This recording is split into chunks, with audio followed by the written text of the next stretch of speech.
Bonjour à toutes et à tous et bienvenue dans ce nouvel épisode de Triathlon au quotidien, le podcast qui vous emmène dans ma vie de triathlète ordinaire en quête de performance. Entraînement, organisation, nutrition, matériel et bien d'autres choses encore, découvrez chaque semaine mes réflexions autour du quotidien du triathlète. Bonne écoute! Bonjour à toutes et à tous et bienvenue dans ce 14e épisode de Triathlon au quotidien. Déjà 1 mois et demi depuis le dernier épisode, il y a un petit manque de consistance et de discipline sur ce podcast ces dernières semaines. Évidemment, ça vient d'un manque de temps de mon côté. J'ai passé le pic d'entraînement il y a maintenant 2 semaines. C'était très intense sur les dernières semaines. J'ai vraiment fait all-in et tapis sur la préparation. Et là, je suis en plein dans les préparatifs pour le départ en Autriche et les derniers petits réglages sur le matériel. Donc pas facile d'enregistrer et d'écrire des épisodes. Pour me rattraper et pour me faire pardonner, je vais vous publier une série. Cet épisode est le premier d'une série de 3 que je vais essayer de publier ou que je vais publier. Ayons de la conviction avant de partir en Autriche et surtout avant la course. L'idée de cette série, c'est de vous partager mon état d'esprit en amont de mon objectif. On parlera du bilan de ma préparation et de mon plan de course la semaine prochaine, probablement avant mon départ, donc mercredi ou jeudi. On parlera affûtage également la semaine prochaine, sûrement lundi. Et pour aujourd'hui, je vais revenir sur ce qui est chronologiquement le plus lointain, c'est-à-dire sur ma course de préparation au Seychelles Triathlon L de Carcan sous la marque Frenchman, et pour l'épisode tant attendu sur le matériel, je le ferai sûrement après la course, ce qui me permettra également de faire un feedback sur ce que j'ai utilisé, ce qui a marché et ce qui n'a pas fonctionné, même si j'espère qu'il n'y aura pas grand chose. Donc aujourd'hui, on revient sur ma course de préparation, une course hyper importante puisque c'était la seule course de ma saison avant mon objectif. Alors comme j'ai pas fait d'épisode sur mes objectifs pour cette course, je vais essayer en parallèle du débrief de vous détailler mes intentions, mon état d'esprit, ce que j'avais en tête en termes de temps et d'objectifs, de le faire au cœur du récit. C'est assez difficile à faire a posteriori, c'est aussi pour ça que j'ai envie de faire mon épisode plan de course et objectif avant l'Autriche. Mais voilà, je vais essayer quand même de vous mettre dans le mood de ce que j'avais en tête. En préambule donc, mon état d'esprit. Je suis arrivé à Carcan, je dirais conquérant, mais détendu. J'avais vraiment envie de faire cette course, de me tester en conditions réelles, mais j'y suis aussi allé sans pression. J'avais pas envie de me surcharger l'esprit. Je suis descendu du côté de Bordeaux avec des amis pour profiter du week-end de l'Ascension, en pensant à autre chose que l'entraînement et en pensant à autre chose que le triathlon. Donc j'avais pas trop de pression. Et heureusement parce qu'entre la route, les bouchons, les réveils matinaux, les 2 jours ou 3 jours avant la course pour diverses raisons, clairement j'étais pas dans des dispositions idéales pour concourir au maximum de mon potentiel. Mais voilà, j'ai abordé ça sans pression et on parlera évidemment pas du barbecue d'avant-course avec les copains, puisque ça c'est notre petit secret entre nous. Autre point avant de démarrer le récit et qui explique pourquoi j'y suis quand même allé mollo sur la pression, sont les 2 objectifs principaux que je m'étais fixé finalement. Le premier objectif c'était tester l'ensemble du matériel et l'ensemble des choses que je vais faire en Autriche. Alors j'avais pas tout reçu en termes de matériel, notamment j'avais pas mes roues de compétition, j'avais pas changé ma transmission, etc. Mais je me suis quand même mis en setup de course. Je voulais tester la trifonction, je voulais tester la nutrition, les chaussures de course à pied, les chaussettes, et puis voilà, tester un peu mes intensités cibles. Petite parenthèse, du coup, pourquoi ça a un petit peu tardé et pourquoi j'avais pas mes roues de course, mes chaussures de vélo de course, c'est que j'ai vraiment mis beaucoup de temps à tout recevoir. Ça a nécessité beaucoup de réflexion autour du matériel. Et c'est pour ça que je veux prendre le temps de faire un épisode dédié où je vous explique le cheminement de pensée qui m'a poussé à utiliser tel ou tel matériel. Donc voilà, cet épisode il prend un petit peu plus de temps à arriver, mais il viendra bien. Donc là, désormais, heureusement, à une semaine de la course, j'ai tout reçu, tout à peu près testé, et tout devrait fonctionner. Voilà. Pour Carcan, j'avais pas encore tout. On va dire que j'avais 75% de ce que je vais utiliser, de ce que je voulais tester. Parenthèse refermée. Deuxième objectif pour moi, c'était de faire la course. Alors, je m'explique, jusqu'à présent en compétition, je me suis toujours battu principalement contre moi-même. J'ai toujours eu des ambitions, des objectifs de chrono, mais évidemment, ma place dans le classement était quelque chose que je considérais comme anecdotique. Donc je me suis jamais posé la question de jouer avec des dynamiques de course, d'essayer de savoir si tel mec ou tel autre était dans ma catégorie ou pas. Or, en Autriche, je vais me battre contre moi, et pour faire le meilleur temps possible, évidemment, mais il faut aussi que je me batte contre les autres. Parce que je peux très bien passer à côté de la qualif, même en faisant le meilleur chrono de ma vie, donc c'est un point vraiment primordial et à avoir en tête et à tester. Voilà, regardez un peu comment se passe la course contre les autres et pas seulement contre moi-même. Alors justement, faire la course, qu'est-ce que c'est? Selon moi, ça veut dire déjà essayer de sortir de l'eau pour accrocher le meilleur groupe à vélo. Trouver un ou deux coureurs de mon niveau sur le vélo, et tout en respectant les règles de drafting, je le précise, que je puisse profiter d'une dynamique de course avec ces bons cyclistes, et en course à pied, essayer de grappiller des places, de surveiller les concurrents qui me dépassent, enfin quelle est leur catégorie, etc. Alors pour cela, l'avantage de Carcan, c'est qu'on partait en mass start par catégorie d'âge, donc ça permettait de se placer tout de suite vis-à-vis de nos concurrents. L'inconvénient, c'est qu'il n'y avait pas les catégories sur les dossards, donc en course à pied, voilà, j'ai pas pu faire très attention et j'étais un petit peu perdu. Donc voilà pour les objectifs macro que j'avais. Donc maintenant passons à la course à proprement parler. 7 heures du matin, arrivé au parc à vélo. J'installe le vélo, je vais installer mes sacs de transition. Et là, je vais pas rentrer dans les détails, mais je sens rapidement le besoin d'aller faire un besoin naturel. Et comme souvent, il y a une queue pas possible aux toilettes, donc j'ai littéralement passé 50 minutes dans la queue, et après il fallait tout de suite sortir du parc et aller se préparer pour la natation. Donc je me suis retrouvé assez stressé dès le début, du coup j'ai pas eu le temps de bien reconnaître et bien de mémoriser la transition comme je le fais habituellement. Et on verra rapidement que ça m'a joué quelques tours. 8 heures, top départ des élites, pendant que du coup moi je me mets en combi, je fais quelques échauffements articulaires et je vais nager quelques minutes dans le coin du lac qui était prévu à cet effet. Pour moi, l'occasion c'est surtout de se mouiller, de pas avoir ce sentiment de froid, d'être saisi au moment de rentrer dans l'eau. Ça permet de bouger un peu les bras, de vérifier les lunettes, voilà, vérifier aussi comment on se situe par rapport au lever du soleil et comment on va devoir s'orienter.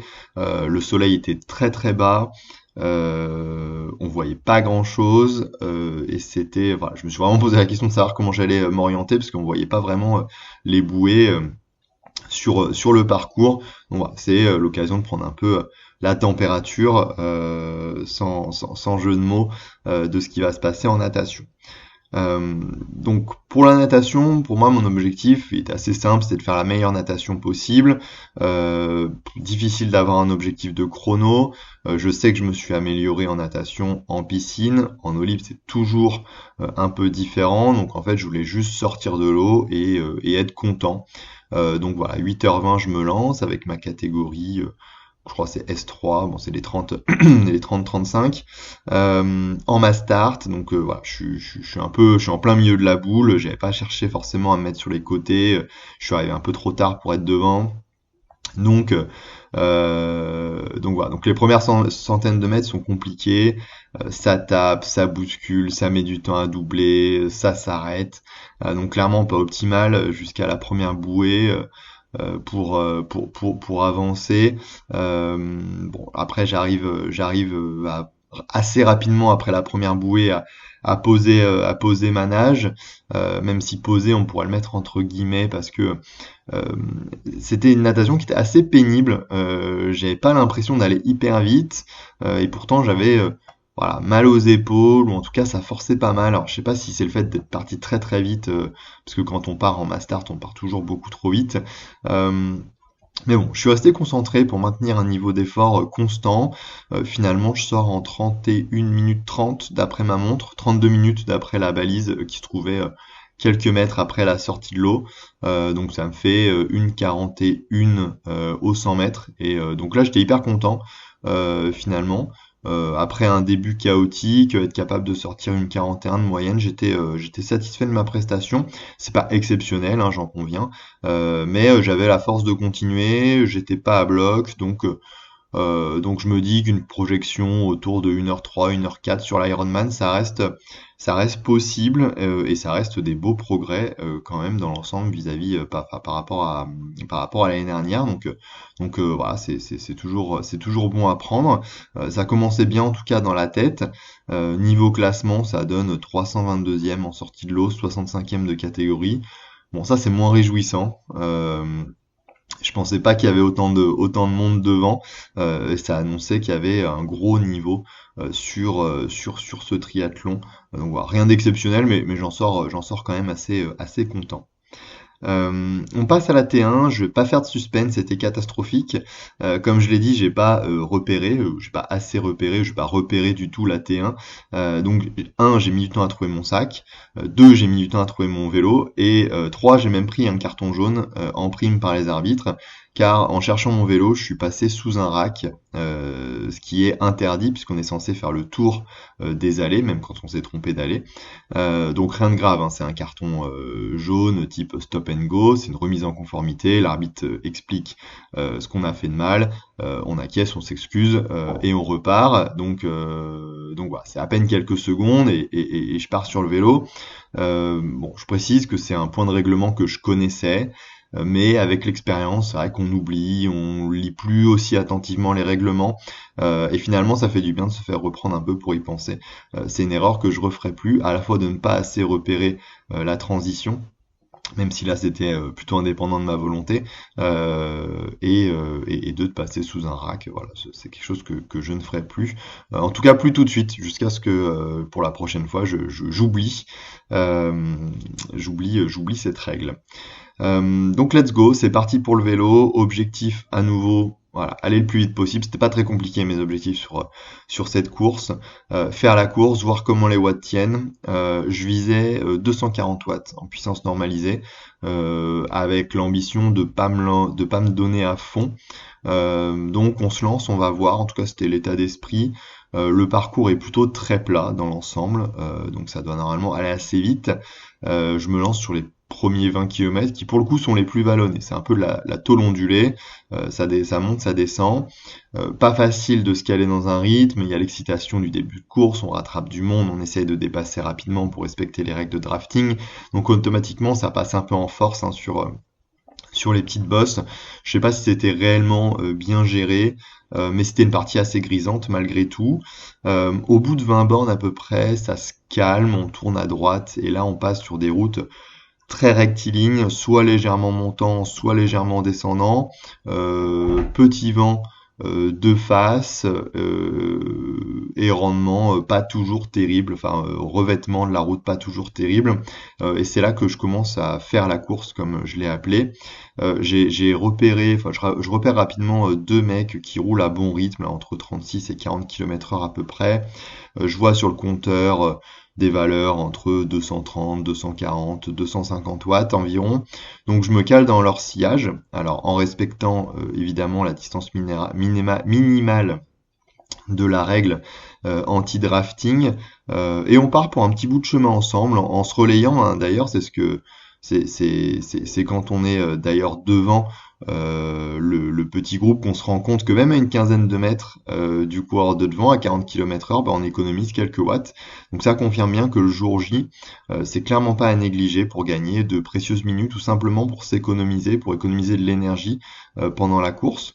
Donc là, c'est plutôt cool, les watts sortent bien, je suis à 36-37 km/h de moyenne, je m'alimente bien. Donc RAS jusqu'au 45, 50e kilomètre, où là on va commencer à parler des sujets qui fâchent. Je me fais rattraper en l'espace de quelques minutes par une dizaine de coureurs qui littéralement roulent en boule. Et de manière un peu chaotique et assez décousue, mais le fait est que ça drafte clairement. Et donc je me retrouve bloqué derrière cette boule parce que si je veux les doubler, faut que je mette une attaque et que je sorte de mon plan de course. Et si je veux pas drafter, bah finalement je suis obligé de freiner pour pas les rattraper, ce qui est embêtant aussi. Donc finalement, j'ai pris la deuxième option qui était de ralentir. Je savais pas trop quoi faire. D'ailleurs, j'en ai parlé à un coureur qui, pareil, essayait de respecter les règles tout simplement et qui râlait également. Donc voilà, j'ai fini par ralentir. J'en ai profité pour m'alimenter, pour boire, pour manger. Et eux, ils se sont organisés en petits pelotons et ont finalement pris le large sans moi en embarquant mes deux acolytes du début, donc je me retrouve solo. Donc je me remets dans la course, hein, là complètement solo. Je fais jusqu'au kilomètre 75 à peu près complètement seul. J'ai dû rattraper une ou deux personnes, peut-être trois max. Position aéro, watt cible, léger vent de côté qui oblige quand même à s'impliquer mentalement. Côté alimentation, c'est ok, ça tourne bien. Hormis le fait que qu'avec les gels endurance, on s'en met partout sur les doigts. Ils sont pas très pratiques par rapport aux gels Morten, donc dans l'ensemble, donc ça sera peut-être enfin en tout cas c'est quelque chose que j'ai eu en tête par la suite à réfléchir au niveau de l'alimentation. Donc voilà. Donc bon après dans l'ensemble pour le vélo ça va jusqu'au deuxième tournant qui est le moment où du coup aux alentours du kilomètre 75-80 je me fais à nouveau doubler et là par un peloton de 30-35 personnes. Je crois qu'on a regardé avec ma conjointe a posteriori sur le live track. Je perds 33 places sur les 15 derniers kilomètres. Donc voilà, un beau peloton, bien organisé, file indienne 2 par 2, ça roule à 45 km/h easy cheesy. Et honnêtement là j'étais hyper énervé. Le coup de la boule, quelques kilomètres avant, ça m'avait bien chauffé, mais là c'était ultra rageant. J'ai pas vu une seule moto arbitre de toute la course. Je sais pas où ils étaient, mais voilà, peut-être qu'ils étaient pas à ce niveau de la course parce qu'on n'est pas assez bon. Mais voilà, c'est chiant de voir ça sur une telle orga. J'ai pas non plus envie de blâmer l'organisateur, même si j'aurais aimé qu'il y ait plus de moto arbitres et qu'il se fasse sanctionner. Mais j'ai surtout envie de blâmer les coureurs en fait. Euh, Si vous voulez, enfin si les gens ont envie de rouler en peloton, qu'ils fassent du cyclisme sur route, qu'ils aillent faire des triathlons où le drafting est autorisé, mais là je vois honnêtement pas l'intérêt. Euh, je comprends que sur des grosses courses où il y a une grosse densité de coureurs, soit pas toujours évident de respecter au mètre près les règles de drafting, surtout au début de la course, euh, le temps que les écarts se fassent, etc. Mais là, un peloton de 35 coureurs, file indienne 2 par 2 au 65e, au 75e, pardon, j'appelle ça vraiment de la triche caractérisée. C'est fait consciemment. Et ça n'a rien à voir avec le fait d'être sur une route étroite ou quoi que ce soit. Donc bref, je referme cette parenthèse assez déçu du comportement de certains triathlètes. Ouais, bon, faut fermons la parenthèse. Je finis donc le vélo en 2h25 à 37 km/h de moyenne, 222 watts moyen, 233 watts en puissance normalisée et 150 BPM moyen. Je pensais que j'avais mis plus de watts, pour être honnête, mais au niveau BPM, je pense qu'on se rapproche bien de ce que doit être mon allure Ironman. C'est à peu près au niveau de mon seuil numéro 1, mon seuil ventilatoire 1, 150 BPM. Donc ça doit être à peu près mon allure Mon allure Ironman, d'ailleurs, j'ai pu continuer. J'aurais pu continuer pour un deuxième tour. Je sais pas si j'aurais tenu un tour complet, mais en tout cas, j'étais pas rincé et je pose le vélo plutôt en forme. Et ça, à nouveau, c'est un très bon signal. T2, rien à dire, assez rapide. Je galère encore un peu à trouver mon sac, mais rien d'équivalent à la T1. Je repars rapidement pour la course à pied sous les applaudissements du public qui était venu nombreux. Et ça, faut avouer que c'était quand même très très cool. Et du coup, maintenant, donc la course à pied, le juge de paix de la course. Là, je pense que c'est ma grande satisfaction. C'était 2 tours de 10 km et demi à peu près, assez vallonné sur la première partie, un peu dans les bois. Alors, je pars sur une bonne allure, entre 4,15 et 4,30 sur la première boucle qui me sert de repérage, car j'avais évidemment pas reconnu du tout la partie pédestre.